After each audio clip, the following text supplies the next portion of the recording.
What's up, guys? West Coast Picks here, and today is not a picking video, as you could probably tell by the title. This is a 83 CS55 that I got from Amazon, and these come 0 bitted. As you can see, no cuts on that key, and I thought I'd walk you guys through how I pin up a lock. It's a little bit different from how a locksmith would do it or anybody else would do it, and that's because of the stuff I have to work with. So I'll get this open, and first I'm just going to go over the lock a little bit straight from Amazon. Came in a box, which is cool.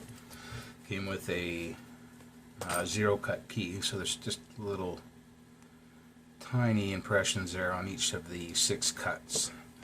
And what is really cool is it came with an extra spool, an extra spring, and this little cap for the 6th pin chamber. And that's because these only ever come pinned 5-pin, but they were cool enough to give you an extra key pin, or sorry, extra driver spool, the cap for the chamber, and an extra spring, which is awesome. So it's less parts that I need. Let's get this thing open and we'll see what we're dealing with here. This is an 83 Avis 83 core, and you've probably seen me or somebody else pick a bunch of these before. That was a little stiff.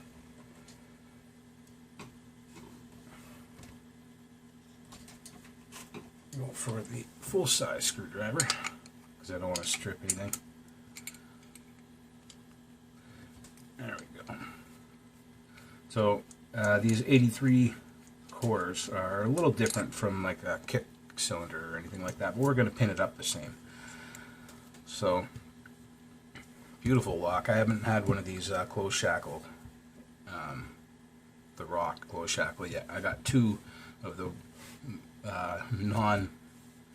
non-closed shackle. So anyway, lock it up, it's not a big deal. And there's our 6th chamber there, as I was saying. It doesn't come pinned, so they give us the cap for it, a spring and a spool, which is really cool. And the way most locksmiths or people would repin this is because it's got this viewing window there. You can push this detent down on the side here, which stops us from rotating in that direction. But if you push it down with something, I'll use the screw, there we go, you can now turn it around and view all those pins through the viewing window.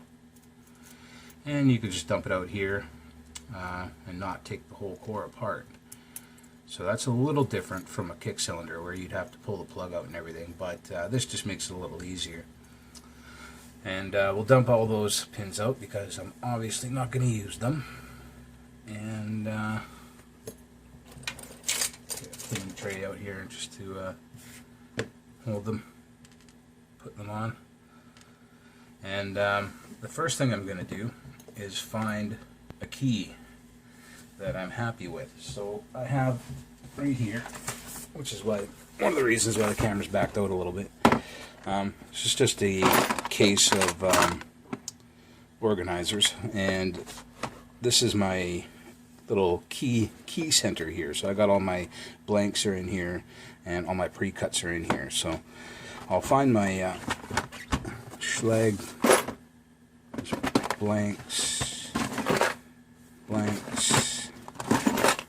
pre-cut. Those are all security lock pre-cut, and that is all my regular pre-cuts. So Schlag and Yale and American, all that stuff is in there. Put the rest of it away, and I'll go through here and I'll find a 6-pin Schlag, like an SC4 that I like the bitting of. So these 3 bins here are all the SC4s that I have. And the reason I said that I go through this a little bit different than most people is because most people would have like a lab pinning kit and maybe a key cutter with depth keys where they can cut their own bitting and stuff. But all my stuff is recycled. I get it from locksmiths who just give it to me. A couple of locksmiths that are really awesome, and they give me their throwaway stuff, which is just a bunch of pre-cuts, a bunch of used pins and stuff like that. So I'll go through here and I'll find something that I like. 2, 3, 4, 5. So that's a pretty badass bitting. So I'll take this one here and we'll use that. I do have a key cutter, and to cut my own keys, which I do sometimes, I just copy cuts out of pre-cuts. So say if I like that that deepest cut there, 9, I will index it on the cutter, and I will cut just that 9 cut on the new key. And it takes a lot of swapping keys in and out, but that's how I do it. And now I'm left with a key that fits, and it's 6-pin. Everything lines up nicely, and all that's left to do is find the right pins. So that's where the little pin case comes in. These are, again, recycled pins. A lot of guys would just have a lab kit and they would go by number, but because I don't, and they're all just mixed up in there, what I do is I just one by one, I try to find the key for that, or the pin for that key. So this back cut here almost looks like a 0 cut, so I should be able to take one of these and just drop it in there, and it fits. So it fits good, as you can see. You can rotate it just to make sure, but we can tell it fits. And then I'll go through here and I'll just try to find one that fits every one of these slots. So our deepest one is 4. So it's going to be not that tall. We'll go for a shorter one. Anyway, guys, I'm just going to go through here one by one, find pins that fit. Like that one fits pretty good. You get to know them after a while just by looking at them, which ones are going to work and which ones aren't. So I'm going to go through here one by one, guys, and get it all matching, all flush. You can see that the proper pin is going to sit right on the very top and not leave any gap and not stick up any higher than it should. So that's what you want for all 6 of these, and once I've done that, I'll come back.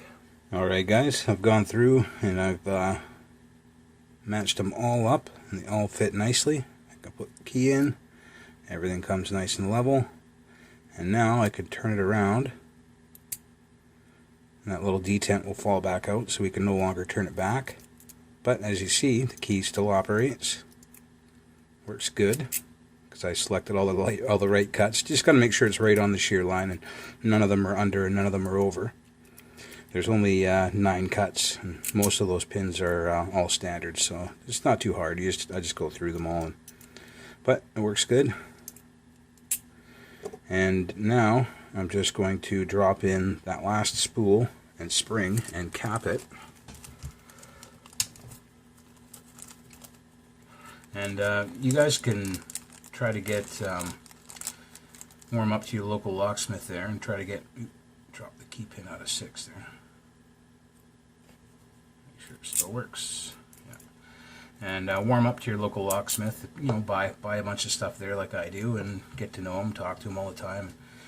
Gee, it would really be nice with some pins. And oh man, a buddy of mine, his locksmith gave him a bunch of his old used pins and stuff, and chances are they just throw them out anyway. Chances are he'll give them to you if he likes you, and you spend money there. And locksmiths are pretty good guys. They know this is your hobby, and you spend money there. They shouldn't have a problem with it. And I mean, a lot of my pre-cuts, that's where they came from too. It's the same bin that he keeps his pins in. They pin up a lock, don't need the key anymore. They throw the key in the bin as well, right? And I get the whole bin, so that's where I get all my stuff from. But you can also get them from whenever you pin up a challenge lock, or you find a lock that's just toasted. Just pull it apart, take the pins and springs out of it. Keep every key that you find, even if it's for nothing, that kind of thing. After a while, you'll get a pretty decent collection. And that's essentially how I repin a lock. And if this was a challenge lock, I'd do the same thing, except for I'd put all those pins up on the pin lathe first and turn them into some kind of challenge pin. But this thing is key retaining. So I guess I forgot to take the Z-bar out. I normally do, but it doesn't matter. I'll leave it in there. And as you can see, works great. Let's get the screw back in here. You always, with these padlocks, you always want to test it out before you put the screw in, just to make sure. Because if something happens, it might be, well, might even be impossible to get back in there. I have one of these 83 aluminums that locksmith buddy gave me. He forgot to put that little piece in the back that actuates the core. So the core is in there and the cam is in there and everything's in there. It's just that little brass piece in between the core and the cam that's missing. And the lock won't work and you can't get it open, so, aside from drilling it. So as you can see, we went from a zero cut key to a pretty decent bitting on a key that I had, spare key that I had lying around. And now I can go to my key machine or a locksmith or whatever, but I got a key machine, and I can cut this Avis branded SC4 to this bitting and actually have a key that matches the lock. So that's how I repin them, guys. This one's going to go in my collection. I probably pick it in a later video, but not right now because this one's already kind of long. But that is the full shackled rock. Really nice lock, super heavy. I love these 83 series from Avis. Anyway, guys, so if I missed anything or if I wasn't too clear, if you got any more questions, just leave a comment below, and I'll get back to you for sure. But that's how I do it, on a budget, all recycled parts, and it works out good for me. It works out good every time. Alright, guys, later.